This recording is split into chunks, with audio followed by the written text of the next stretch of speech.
Hello everyone, welcome back to the aspirant university YouTube channel. आज हम इस video में बात करेंगे how much questions should you attempt in UPSC prelims. है ना, कई बार हमारे मन में आता है कि हमें ज़्यादा क्वेश्चन करने चाहिए, फिर नेगेटिव मार्किंग भी है तो हमें कम क्वेश्चन करने चाहिए, फिर एक्यूरेसी हमारी कम है। तो क्या स्ट्रेटजी होनी चाहिए ये डिसाइड करने के लिए, और मेरी लर्निंग्स क्या क्या हैं जब मैं 2020 और 2021 में फ़ेल हुआ और मैंने क्या इम्प्रूव किया, और 2022 और 2023 में जब मैंने प्रीलिम्स कंसेक्यूटिव ईयर में क्लियर किया है तो कुछ ना कुछ स्ट्रेटजी तो था जो काम की है। So let's begin. छोटी सी रिक्वेस्ट करूँगा, please do like share and subscribe the aspirant invincible YouTube channel to show your support for my effort. Thank you so much. So there is a no hard and fast rule of attempting the number of questions.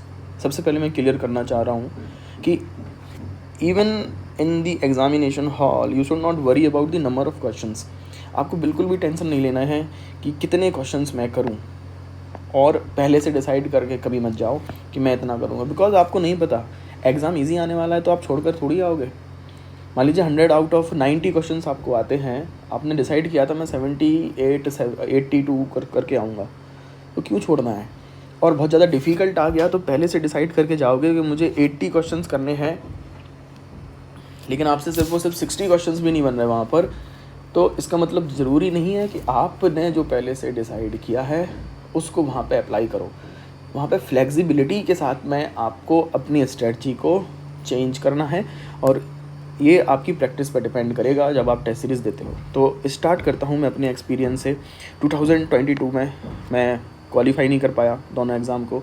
2021 में फिर से CSET clear हो गया, GS रह गया। Then 2022 दोनों clear हो गया अच्छे मार्जिन से, एंड 2023 में again the same thing repeated, मैं प्रीलिम्स क्वालिफाई किया। मेरी लर्निंग्स क्या है कि सबसे पहली लर्निंग्स मैं आपको बताऊं, यूपीएससी आपसे चाहती है एक्यूरेसी।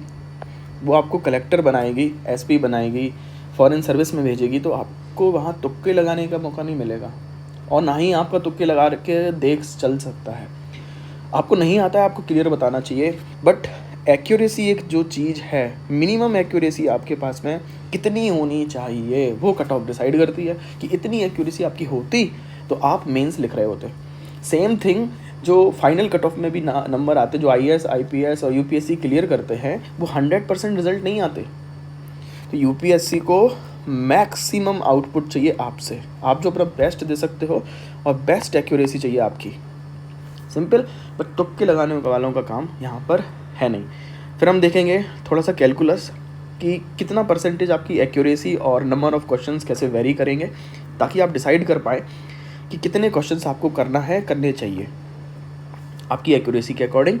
रेंज आपको मोटी पता चल जाएगी। किस तरीके से आप पता करें आपकी रेंज क्या है, एक्यूरेसी क्या है, तो इस तरीके से आप टेबल और चार्ट बनाओगे, हम जो देखेंगे डिटेल में। और फिर कुछ इम्पोर्टेंट पॉइंट हैं जो कभी भी आपको भूलना नहीं है इस एग्ज़ामिनेशन में। सिंपल, तो ये हम देखने जा रहे हैं, आपको ये वीडियो में ये देखने को मिलेगा।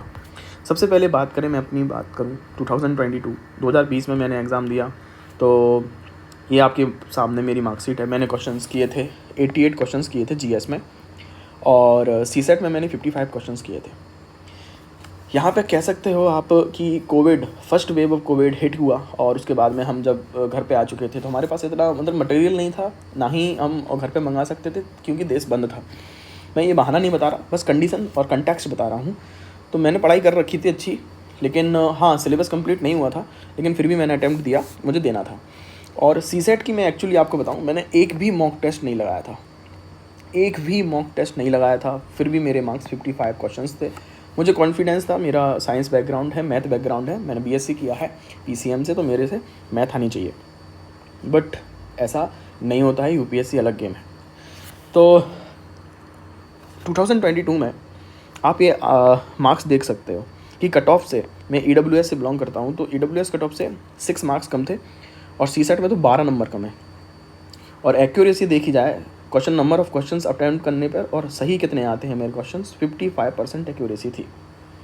तो ये तो बहुत प्रॉब्लमेटिक एक्यूरेसी है, क्योंकि यहाँ पे नेगेटिव मार्किंग भी है। नेगेटिव मार्किंग आपको वापस से नीचे ला देती है।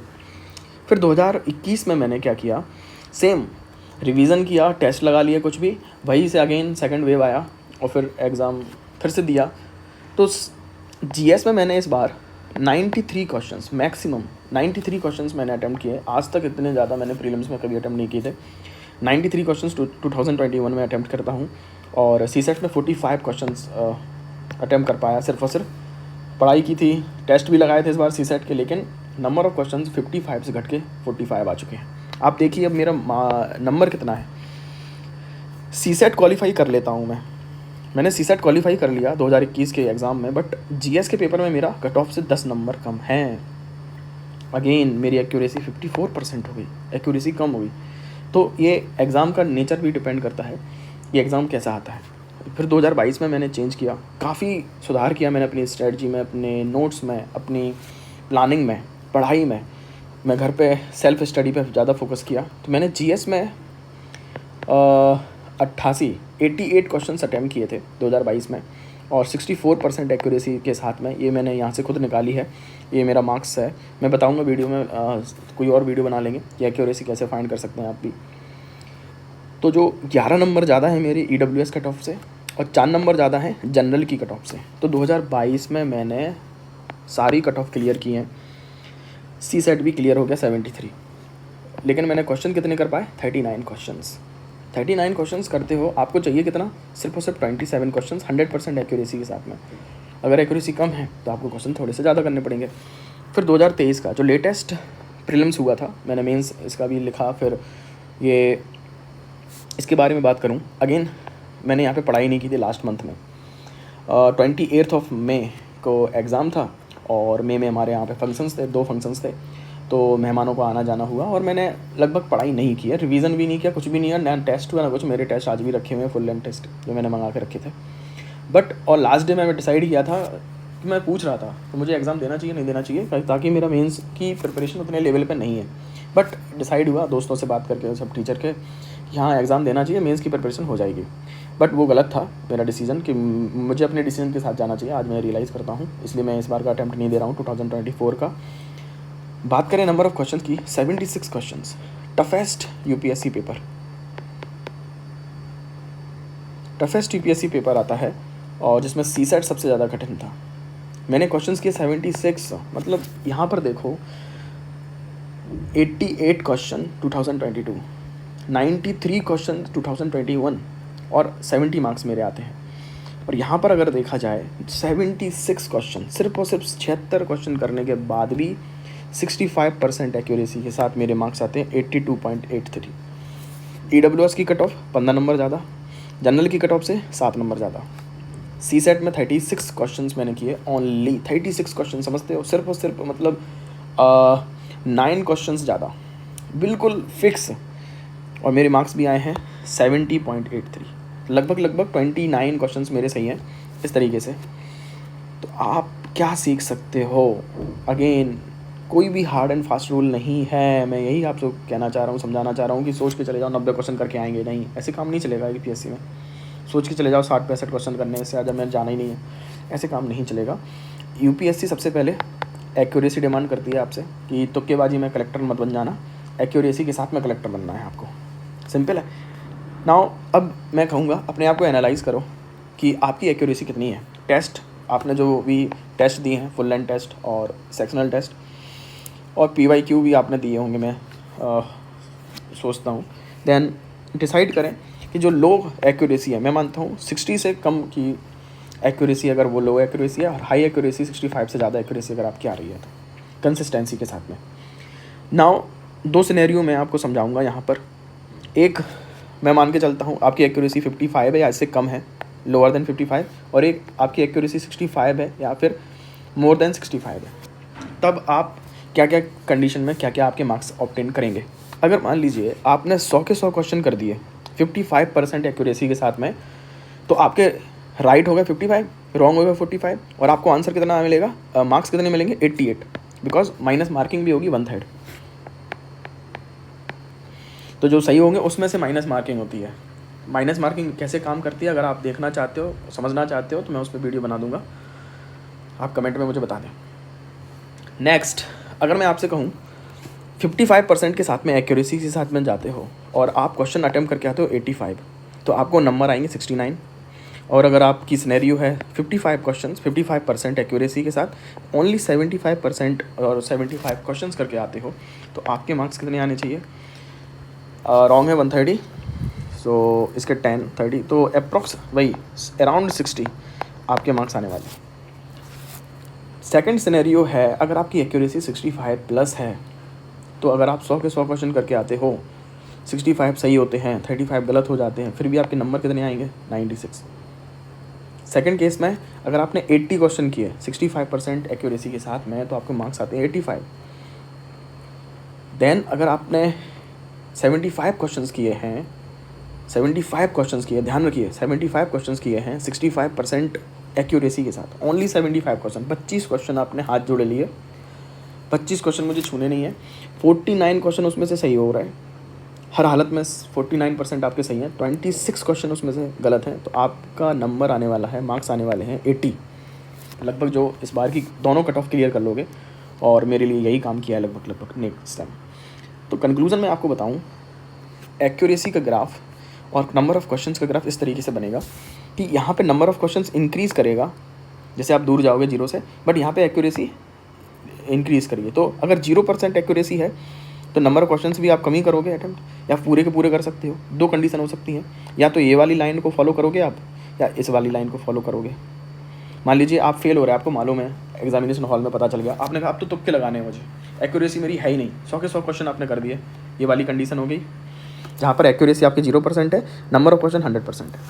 मान लीजिए आपकी 100% एक्यूरेसी है, तो दो केस होंगे, अब आप छोड़ोगे नहीं, क्वेश्चन क्यों छोड़ना, तो 100 क्वेश्चन करके आओगे, 100% क्वेश्चन विद 100% एक्यूरेसी, तो ये कंडीशन हो सकती है, या फिर ये वाली।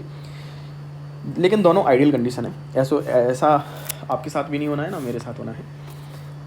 मैं आपको यहाँ पर फोकस करने के लिए बोलूँगा, ये जो 50% से ज़्यादा वाली एक्यूरेसी वाला एरिया है और 50% से ज़्यादा वाले क्वेश्चंस हैं, इस पे आपको फोकस करना है। आपको अपनी एक्यूरेसी को ध्यान रखना है कि आपकी एक्यूरेसी कितनी है, उसके ऊपर डिपेंड करेगा आपको कितनी रिस्क लेनी है, और नेचर ऑफ एग्जामिनेशन भी डिपेंड करेगा।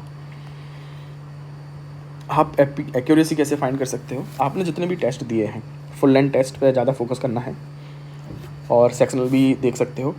पहले तो सेक्शनल वाइज देख लो, पॉलिटी, इकोनॉमी, यहाँ पे टोटल नंबर ऑफ़ क्वेश्चंस लिख दीजिए, यहाँ पे कितने सही हुए, कितना गलत हुआ, आपको मार्क्स कितने मिले हैं ये लिखो, यहाँ पे एक्यूरेसी पता चल जाएगा। इकोनॉमी, इन्वायरमेंट, हिस्ट्री, जो भी मेजर टॉपिक आपके हैं, then goes to the full length. Full length में भी सेम करिए, और यहाँ जो एक्यूरेसी आएगी उस पर फोकस रखना। मिनिमम 10 टेस्ट आपको लगाने हैं, मिनिमम 10 मॉक टेस्ट लगाने हैं, जिसके बेसिस पे आपका ये डाटा तैयार होगा। उसके पहले ये एक्यूरेसी आप फाइंड नहीं कर पाएंगे, जो रिलायबल नहीं रहेगा। अब आप अपनी स्ट्रेटजी कैसे बनाएं? वही चीज़ again, no hard and fast rule, कोई भी परम सत्य नहीं है यूपीएससी में। कई लोग बिना पढ़े भी पास हो रहे हैं, कई लोग या झूठ बोल के पास हो रहे हैं, सत्य बोल के पास हो रहे हैं, जो भी हो, आपको अपने आप को समझना है किस तरीके से आप एग्ज़ाम हैंडल करोगे, प्रेशर हैंडल करोगे। नंबर ऑफ़ क्वेश्चंस डिपेंड करेगा nature of the examination, nature of the paper कैसा है। अगर हार्ड पेपर आता है तो मैक्सिमम एक्यूरेसी चाहिए पड़ेगी आपको सॉरी, और ताकि आप मिनिमम क्वेश्चन से साथ क्वालिफाई कर पाओ। अगर मॉडरेट एग्ज़ाम आता है तो एक्यूरेसी तो आपको मॉडरेट चाहिए, और क्वेश्चन भी मॉडरेट, मतलब मीडियम। नंबर ऑफ़ क्वेश्चंस भी आपके क्या होने चाहिए, एवरेज से ज़्यादा, एक्यूरेसी भी ज़्यादा होनी चाहिए। इजी एग्ज़ाम आ गया तो एक्यूरेसी बहुत अच्छी होनी चाहिए, और क्वेश्चंस कितने करोगे आप, मैक्सिमम करके आओगे, क्योंकि सभी लोग क्वेश्चन कर रहे होंगे ना। आप इजी है तो सब लोग करेंगे, एक्यूरेसी भी आपकी होनी चाहिए, तो एक्यूरेसी तो हर जगह चाहिए, सिंपल।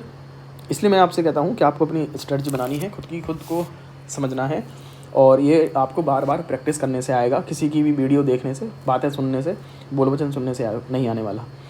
चुपचाप से बैठ जाओ टेबल पे, डाटा लिखो, डाटा को एनालिसिस करो, फिर डिसाइड करो कि मेरे लिए बेस्ट स्ट्रेटजी क्या रहेगी। कुछ इंपॉर्टेंट पॉइंट हमेशा याद रखो, यू डोंट नीड 100% एक्यूरेसी और 100% मार्क्स। ना तो 200 में से 200 नंबर लाने हैं, ना ही सारे के सारे क्वेश्चन सही करके आने हैं। हमें सिर्फ और सिर्फ क्वालिफाई करना है प्रीलिम्स को, जिसमें से सीसेट के लिए सिर्फ और सिर्फ 27 क्वेश्चन आपको चाहिए है। अगर आपकी 100% एक्यूरेसी आती है, नहीं आती है तो नंबर ऑफ क्वेश्चंस बढ़ जाएंगे, एक्यूरेसी कम हो जाएगी, सिंपल है। Next, don't stick with the questions. किसी भी क्वेश्चंस को दिल से मत लगा लो कि इस क्वेश्चंस को करके ही जाना है आज 2 घंटे सारे एक ही क्वेश्चंस में लगा दो, ऐसा नहीं। ईच क्वेश्चंस के लिए आपको सेम मार्क्स दिए जा रहे हैं, तो दिल लगी करना है, घर पे आके बाद में कर लो दिल लगी, 2 नंबर मिलना है। कोई भी क्वेश्चन सही कर लो, कोई भी क्वेश्चन गलत कर लो तो -1/3 आपको कटना है। फिर just read the question, 30 second आपको इसमें लगने चाहिए, इतनी डेवलप करनी है, प्रैक्टिस करनी है। अगर क्वेश्चन आपको समझ में आ गया तो वो करना है, उसको मार्क कर लो कि हाँ ये मैं करूँगा, मुझे आता है। और बबल मैं आपसे रिकमेंड करूँगा वहीं के वहीं बबल मत भरो जब तक आप 100% एक्यूरेट नहीं हो कि हाँ फंडामेंटल राइट पार्ट 3 में आता है कि पार्ट 4 में आता है, वो आपको पता होना चाहिए। बबल भर दिया, फाइनल हो गया, कोई वाइटनर का यूज़ नहीं कर पाओगे। मार्क कर लो ऐसे क्वेश्चन कि हाँ मुझे आ रहा है, फिर से एक बार सोच के 10 सेकंड लगा के मैं इसका आंसर करूँगा। सेकंड रीडिंग में आपको बबल करना है। अगर क्वेश्चन आपने 30 सेकंड में पढ़ लिया और क्वेश्चन आपका सेकंड सिनेरियो जो है, इधर एस था, आपको क्वेश्चन आता था, यहाँ पर है नो, मुझे क्वेश्चन नहीं आता। तो 2 प्रकार से क्वेश्चन नहीं आता कि कभी भी क्वेश्चन नहीं आने वाला, इस एग्ज़ाम के थ्रू कुछ भी हो जाए, और दूसरा हो सकता है कि मुझे आएगा, मैं बार बार रीड करूँगा, सर्किल लगा दो वहाँ पे, तो जहाँ क्रॉस लगेगा उसमें टाइम नहीं जाएगा दोबारा से जब आप सेकंड रीडिंग थर्ड रीडिंग करोगे, और जहाँ सर्किल लगाओगे सिर्फ और सिर्फ इन्हीं क्वेश्चन को आपको फोकस करना है। फिर स्किप कर जाओ वहाँ पे और लास्ट में जाके उसको रीड करो क्वेश्चन को जहाँ पे सर्किल लगा है। फिर डिसाइड कर लो 10 सेकंड 15 सेकंड में कि मेरे नंबर ऑफ़ क्वेश्चन कितने हो चुके हैं, मैंने क्या सोचा था, मैंने 50 क्वेश्चन हो चुके हैं, अब मुझे सिर्फ और सिर्फ 15 से 25 क्वेश्चन करने हैं, तो इसमें से सर्किल वाले ढूंढ लो, बाकी छोड़ दो। सिंपल।